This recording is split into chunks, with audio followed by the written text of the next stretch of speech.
Kalau gue ditanya apakah Bitcoin masih bisa turun di bawah 50.000, jawaban gue adalah harapan itu sangat kecil sehingga lebih baik jangan berharap. Melainkan sebentar lagi kemungkinan besar akan naik ke 94.000 US dollar. Gue akan jabarin semua research gue di video ini. Hai Smart Trader, nama gue Andi Senjaya. Gue adalah seorang trader saham, forex, dan kripto. Di channel ini, gue bakal banyak share tentang ilmu trading di multi asset class, technical analysis, dan cara gue trading. Tujuannya untuk bantu kalian mendapatkan profit dan jadi trader yang mandiri. Kalau kalian tertarik belajar trading, boleh banget di subscribe biar kalian gak ketinggalan video-video lainnya. Follow juga Instagram gue di @andisenjaya dan TikTok di @andisenjaya7 biar bisa ikutin perjalanan gue sehari-hari sebagai seorang trader. Dan di akhir video, gue bakal kasih Rp100.000 buat 2 orang yang beruntung, jadi tonton video ini sampai habis. Let's go. Sebelum gue share hasil research gue, kenapa Bitcoin kemungkinan besar naik ke 94.000 dan kecil kemungkinannya itu untuk turun di bawah 50.000 US dollar, gue mau disclaimer dulu kalau research gue sangat mungkin untuk salah. Dan jangan kalian ikutin mentah-mentah, karena ini bukan ajakan untuk membeli atau menjual, tapi informasi yang gue mau share sebagai edukasi. Sebelumnya di video gibah Bitcoin yang terakhir, gue udah jelasin kenapa gue bilang bulan September ini menjadi kesempatan terakhir untuk membeli atau menambah buatan Bitcoin kalian. Waktu itu harga Bitcoin masih di sekitar 50 ribuan dan sekarang udah di atas 60 ribu. Buat yang belum nonton atau masih ragu, coba tonton lagi videonya, ada di sebelah sini. Setidaknya ada 3 alasan kenapa Bitcoin itu kecil kemungkinannya untuk turun di bawah 50 ribu US dollar. Tapi sebelum gue bahas, mungkin di antara kalian ada yang relate. Soalnya kemarin salah satu teman dekat gue itu suka trading di forex dan gold karena lagi all time high. Tapi di saat yang bersamaan gak mau ketinggalan opportunity untuk trading di crypto karena tetap buka di hari Sabtu dan Minggu. Ribetnya adalah dia itu harus pindah-pindahin modal dari satu broker ke broker yang lainnya. Kalau dibagi 2 modalnya udah pasti kurang efektif. Terus respon gue seperti ini. Kenapa lo nggak nanya gue dari awal? Di broker yang gue pakai bisa kok trading forex, gold, sama kripto sekaligus. Dia nggak percaya, terus gue tunjukin aja tuh akun Okta gue di MetaTrader. Dan saat itu juga dia langsung daftar dan trading di Okta. Nah buat kalian yang mungkin belum tahu, Okta itu platform trading yang provide lebih dari 300 aset yang bisa ditradingin seperti forex, saham US, indeks, gold, bahkan kripto. Jadi modal kalian cukup di satu akun yang sama, tapi bisa trading beragam jenis aset. Selain itu kenapa gue pakai Okta? Karena spreadnya itu rendah, opsi buat deposit withdrawnya itu banyak banget, bisa pakai bank lokal atau kripto. Dan yang paling gue suka itu sering ada webinar edukasi tentang trading. Kalian bisa coba sendiri, daftar pakai link yang udah gue share di deskripsi. Oke, langsung aja kita akan bahas 3 alasan kenapa Bitcoin on the way ke 94.000. Kalau kalian belum tahu, berita FOMC di bulan September kemarin ini mengumumkan kalau The Fed itu memotong suku bunga acuan US hingga 50 basis poin. Yang awalnya 5,5% turun jadi 5%. Ini udah diantisipasi sama banyak orang sebenarnya. Efeknya itu apa? Instrumen investasi yang yieldnya itu linear dengan interest rate akan terjadi outflow seperti deposito atau obligasi pemerintah. Orang-orang akan mencari instrumen investasi lain yang bisa kasih yield yang lebih besar, termasuk high risk asset seperti saham dan kripto.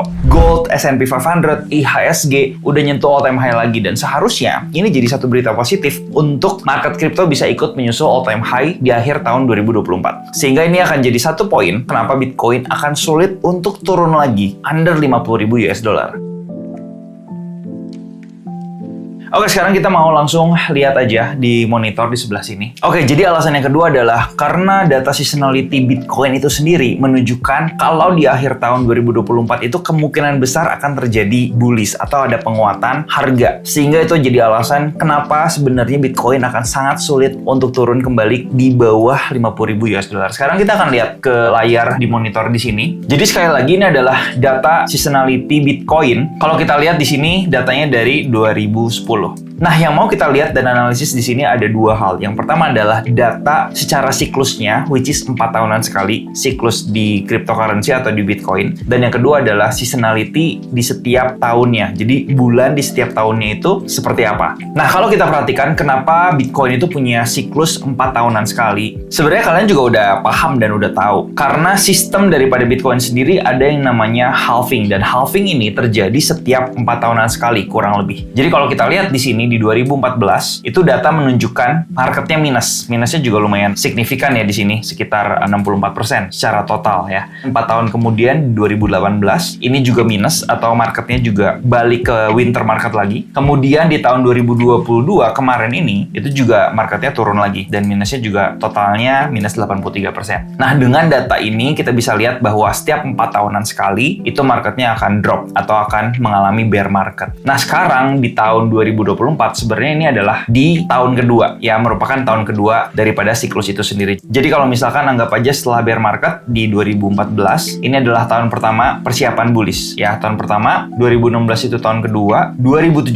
tahun ketiga, kemudian tahun terakhirnya atau tahun keempat itu bear market ya di 2018. Nah, sekarang itu kita memasuki tahun kedua di 2024. Jadi kalau misalkan kita perhatikan di 2024 itu sama dengan cerminan kurang lebihnya ya, sama dengan cerminan seasonality-nya itu di tahun 2020 atau 4 tahun sebelumnya. Nah, di 2020 yang mau gue highlight itu adalah apa yang terjadi di akhir tahun 2020 kemarin. Kalau kita lihat di Oktober, November, dan Desember di tahun 2020 itu penguatannya luar biasa. Di Oktober dia naik 28%, November 42%, Desember 46%. Oke, ini di siklus yang sebelumnya. Kita mau coba lagi 4 tahun lagi ke belakang, which is di 2016 kalau kita lihat di sini. Di bulan Oktober itu naik 14%, November juga naik 6%, kemudian terakhir di Desember juga naik lagi ya 29%, dan nanti kalian juga bisa lihat sendiri di bulan-bulan yang lainnya. Nah, yang mau gua highlight di sini adalah probability-nya itu sangat-sangat besar di tahun kedua setiap siklusnya di kuarter terakhir itu akan terjadi penguatan, which is di Oktober, November, dan Desember. Nah, itu satu hal yang perlu kalian ketahui. Nah, selanjutnya yang udah gue sering bahas juga, di mana bulan Agustus dan bulan September itu merupakan bulan koreksi buat Bitcoin most of the time. Kenapa bisa seperti itu? Karena kalau kita lihat aja di sini, ya di bawah sini, average yang minus itu cuman terjadi di bulan Agustus dan September. Kita bisa lihat di tahun berapapun, 2 bulan ini cenderung mengalami yang namanya koreksi atau minus dibandingkan 10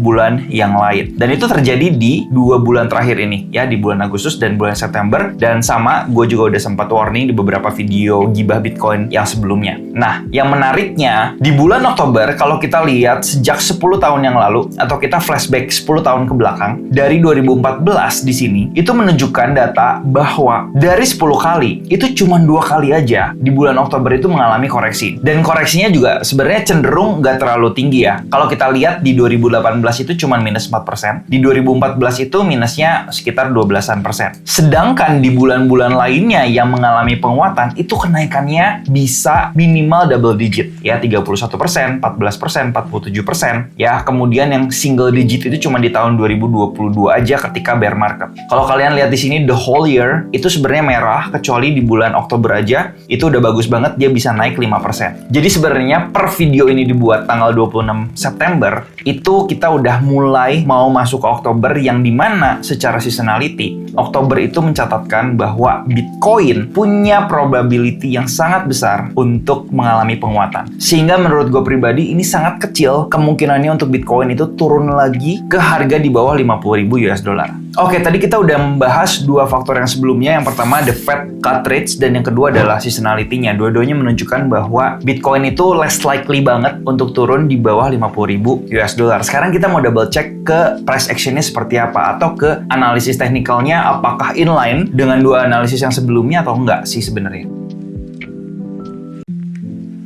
Nah, sekarang di depan layar udah ada chart daripada Bitcoin USD. Kita mau lihat dulu aja di bigger time frame-nya, which is di weekly chart. Nah, sebenarnya sebagai reminder aja, Bitcoin itu sebenarnya udah sempat breakout all-time high atau menembus harga tertinggi sebelumnya itu di tahun 2021. Ya, tapi sempat ketahan dan terjadi koreksi. Nah, kalau kalian perhatikan di sini sebenarnya pergerakan Bitcoin itu sudah menunjukkan bullish. Alasannya kenapa? Karena kalau kalian lihat, di sini Bitcoin sudah membentuk yang namanya higher high, higher low, higher high lagi, higher low, higher high lagi, dan di sini adalah higher low. Jadi Jadi di sini kalau kita melihat dan kita percaya tren Bitcoin itu masih belum beres atau belum berakhir, artinya Bitcoin punya chance untuk bergerak di level yang lebih tinggi lagi atau membentuk yang namanya higher high lagi. Nah, sekarang gue mau remove dulu apa yang udah gue gambar sebelumnya. Kalau kalian perhatikan apa yang terjadi dalam 6 bulan ke belakang, which is kalau nggak salah dari Maret, ya dari bulan Maret, ini sebenarnya merupakan sebuah koreksi yang terjadi di Bitcoin dan ini sebenarnya sangat-sangat wajar. Ya kalau kita tahu di sekitar bulan Maret sampai September, itu di tahun lalu 2023 itu terjadi hal yang sama, which is terjadi yang namanya koreksi. Namun yang berbeda di sini adalah tipikal koreksinya atau pola yang dibentuk sama Bitcoin ini agak sedikit berbeda. Kalau misalkan di tahun 2023 dari Maret sampai September itu membentuk yang namanya rectangle pattern atau bullish rectangle pattern, tapi sekarang kalau kita perhatikan di sini membentuk yang namanya bullish flag. Ya, di sini membentuk yang namanya bullish flag, jadi agak sedikit miring. Tapi nanti yang seharusnya kita lihat adalah breakout daripada bullish flag ini akan menyebabkan Bitcoin itu melangkah lebih tinggi lagi ke level all time high. Itu udah pasti sebenarnya. Nah, sekarang kenapa gue bilang Bitcoin itu ada chance untuk menyentuh ke angka 94.000. Sebenarnya itu sedikit mepet ke angka 100.000 yang dari dulu gue udah bilang bahwa Bitcoin punya chance ke 100.000. Cuman mungkin target terdekatnya akan ke 94.000 dulu. Alasan yang pertama adalah gue mencari target price menggunakan tools yang namanya Fibonacci. Jadi kalau misalkan kalian lihat di sini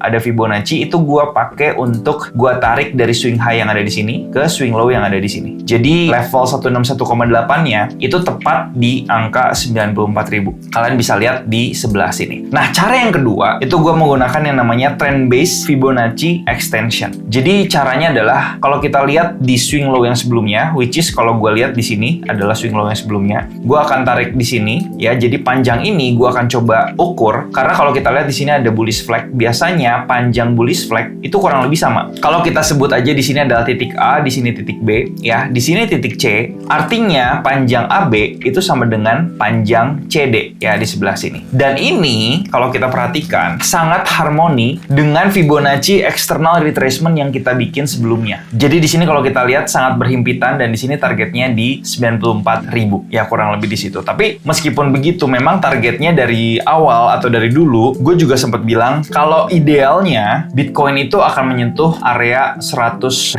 US dollar. Ya, alasannya kenapa? Karena ini merupakan the first retracement di 127,2 ya, kurang lebih di sekitar 100 ribuan. Ya, atau di sini kalau kita lihat di 103.000 US dollar. Jadi kalau ditanya apakah ini inline dengan dua alasan yang sebelumnya, yang pertama the Fed itu sudah mulai menurunkan suku bunga acuan, dan yang kedua itu seasonality-nya di akhir tahun, startnya di Oktober itu udah mulai bullish, itu sangat kelihatan di sini. Kalau kita lihat seharusnya pergerakan Bitcoin di akhir tahun itu harusnya udah mulai bisa naik ke atas. Ya, start dari Oktober, November, dan Desember, mungkin 80% itu akan naik ke atas. Dan kemungkinan kecilnya 20% Bitcoin akan turun lewat atau turun di bawah level 50.000 US dollar. Jadi kalau misalkan kita lihat sekarang kita turunin time frame-nya ke daily chart, kita bisa tahu di area harga 50.000 itu sebenarnya merupakan sebuah area demand yang sangat strong dan sebelumnya udah sempat dikunjungin oleh harga ke sini. Dan kalau kita perhatikan di sini, ini merupakan suatu rejection yang sangat besar. Artinya ada demand besar yang masuk ke market sehingga mampu untuk membuat harga itu langsung naik lagi ke atas.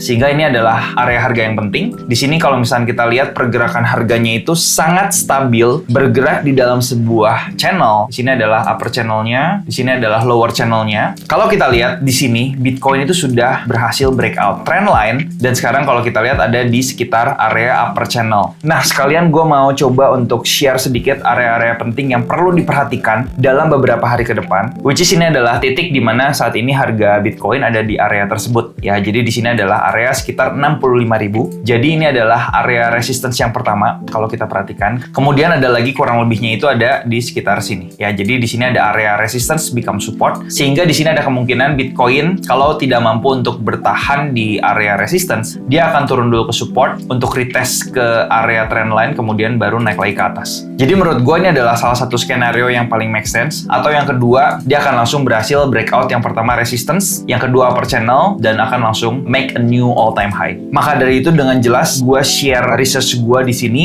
dan gue juga bilang bahwa sangat kecil kemungkinan Bitcoin untuk turun lagi ke bawah 50.000 karena gue nggak sedikit dengar di luar sana banyak yang masih berharap Bitcoin akan turun dulu ke level 50.000 ke bawah, which is menurut gue fair dan fine aja kalau misalkan ada yang membuat atau menganalisis Bitcoin akan turun ke bawah 50.000. Tapi it just my opinion kalau misalkan ini sangat-sangat kecil kemungkinannya untuk turun lagi di bawah 50.000. Sekali lagi gue mau ngingetin kalau misalkan analisis ini sangat bisa salah. Gue cuman share aja apa yang saat ini gue lihat dan gue pelajari. Dan itu juga yang gue lakukan dalam 2 tahun terakhir. Mengikuti perkembangan harga Bitcoin yang kalian bisa ikutin sendiri dan kalian bisa flashback sendiri di video playlist Gibah Bitcoin. Oke, sekarang giliran gue tanya kalian, apakah Bitcoin masih ada peluang untuk turun di bawah 50.000 US dollar? Yuk kita diskusi di komen. Sesuai janji gue bakal kasih 100.000 buat 2 orang yang beruntung. Kalian cukup jawab dengan 2 kata di komen. Pertanyaannya, apa warna bendera BTC di watchlist? Kalian bisa jawab contohnya BTC ungu. Habis itu tulis username Instagram kalian di belakang seperti @sipalingkripto biar gue bisa kontak dan transfer uangnya buat kalian yang beruntung. Kalau kalian kepo saham atau kripto apa yang lagi gue pantau, boleh banget join channel Telegram AS Trading, linknya ada di deskripsi di bawah. Segitu aja video kali ini, semoga bermanfaat. Thanks for watching, I'll see you in the next video.